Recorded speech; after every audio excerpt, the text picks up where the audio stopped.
Bonjour, bonjour, ici Géraldine, des fibrillations de Géraldine, j'allais dire, ce qui va aussi bien, des tribulations de Géraldine, mère de 2 enfants, artiste peintre et médecin. Je vous fais part de mes découvertes et curiosités.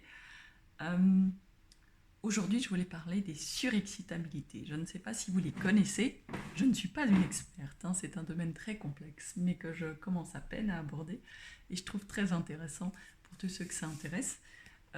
Je l'ai abordé à travers le haut potentiel. Euh, et par le biais du haut potentiel, je suis arrivée dans les écrits de Dabrowski et la théorie de Dabrowski. Et là, aujourd'hui, je voulais vous parler justement des surexcitabilités.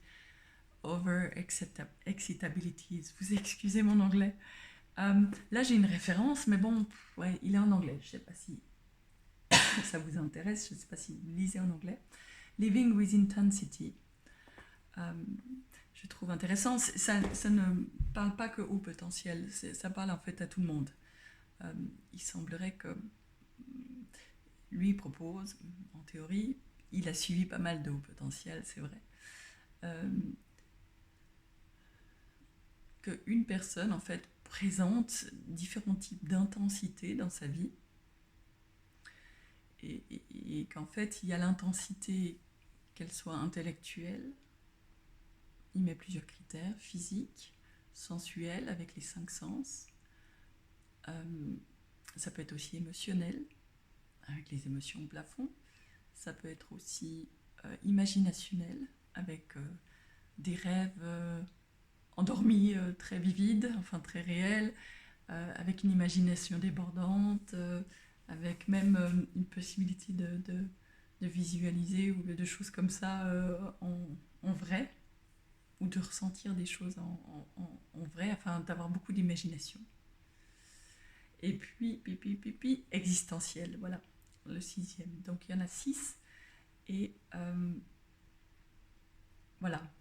En fait, c'est comme si on avait un tableau de bord, que ce soit un DJ, avec 6 boutons devant soi, et ils sont plus ou moins poussés vers le haut, au max, ou pas. Euh, alors il y aura certaines personnes qui auront une surexcitabilité, par exemple physique. Je pensais aux danseurs, typiquement, j'imagine qu'ils auraient une surexcitabilité dans le physique. Flouf au max, peut-être un peu dans le sensuel, quoi, dans les sens, peut-être un peu au niveau, par exemple, de l'ouïe avec la musique, des choses comme ça, une sensibilité particulière, quoi, avec une intensité. C'est vraiment le degré d'intensité du thème en question, des 6 items, qui fait les surexcitabilités. Je vous en parle aujourd'hui parce que je viens de faire justement un, un assessment avec une spécialiste du haut potentiel. Elle vient de m'annoncer que j'ai les 6 intensités au plafond. Et ça, je trouve très intéressant. Euh, Parce que c'est vrai que j'ai jamais pu comparer à quelqu'un d'autre. J'attends comme je perçois la vie, comme j'ai la vie, je vis la vie. C'est pour moi difficile de comparer avec quelqu'un d'autre et j'ai pas vraiment de référence possible. Mais je trouve intéressant que cette intensité, ce bouillonnement que je sens dans moi, c'est pas forcément une complexité, il y a un degré de complexité, c'est là que le haut potentiel intervient. Alors maintenant, il y a différents degrés de haut potentiel. Il y a les petits hauts potentiels, si je tire les hauts potentiels bas, entre guillemets, qui sont peu complexes, mais plus que par rapport à la population générale. Et il y a euh, alors là, après, il y a les high gifted qui sont vraiment très hauts. Alors eux qui sont complexes et qui peuvent être en plus très intenses. On peut être complexe sans être intense, ce qui, ce qui rend les choses encore plus complexes. Mais intéressantes, je trouve. Et donc en fait, c'est vrai que, par exemple, l'existentiel, que ça doit toujours avoir du sens, que l'injustice me remonte, que, que je dois aider, que je veuille aider, ce côté un peu aussi idéaliste, que ça doit toujours avoir du sens. On a être fatigant, que si ça n'a pas de sens, j'arrive pas à me bouger. Enfin, mais j'arrive quand même à le faire. Hein. Je le fais, mais au bout d'un moment, ça me coûte trop d'énergie presque. Euh, mais donc, comme je vis, moi, le côté existentiel, c'est surtout je le vis à l'intérieur de moi, de manière intense, mais pas forcément complexe. C'est-à-dire que je ne vais pas aller lire du Platon, du Sartre, du Kant.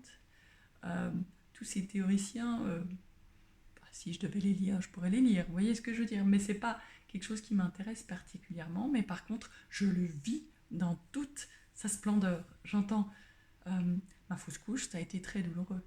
De porter la mort à l'intérieur, ça a été quelque chose d'extrêmement, on peut presque dire traumatisant.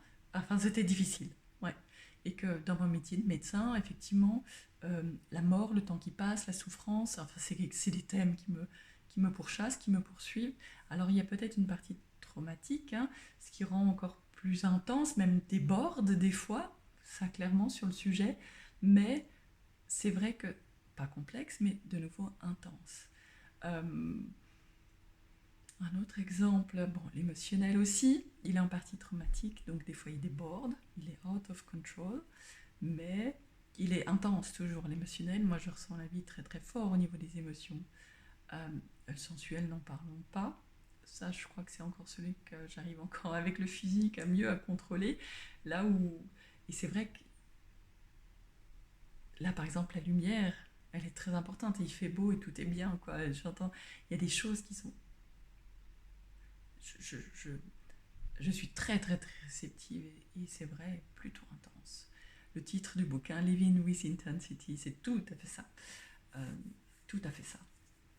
Et donc, c'est vrai que pour des gens qui sont très intenses, être tout d'un coup avec des gens moins intenses, c'est aussi un peu compliqué. Parce que du coup, on se dit, mais putain, on est un peu différent, quoi. Enfin, j'entends, ça va pas, ou on s'ennuie peut-être un peu plus vite, ou au contraire, moi, on m'a déjà fait un commentaire une fois.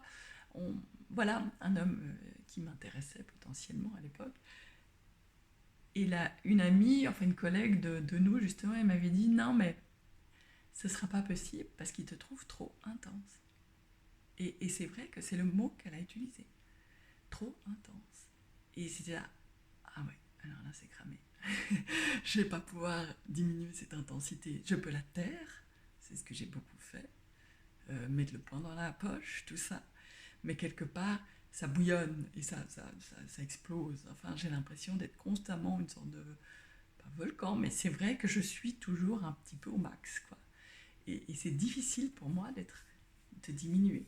Maintenant, je peux sur un court terme, j'entends une conférence, un truc où je dois me la fermer, je dois rien dire et tout, mais c'est vrai que mon envie de participer, de dire ce que je pense, de vivre la chose est tout de suite très présente. Je ne sais pas vous, mais c'est vrai que c'est intéressant, c'est très intéressant. Je vous conseille chaudement de lire tout ce qui est Dabrowski. Il y a aussi une autre chose que je discuterai ça une autre fois, ce sera l'occasion de faire une autre. Euh, Tribulation. Euh, c'est vrai que ouais, c'est une très jolie découverte. Voilà, je vous embrasse, je vous souhaite une bonne journée. Au revoir.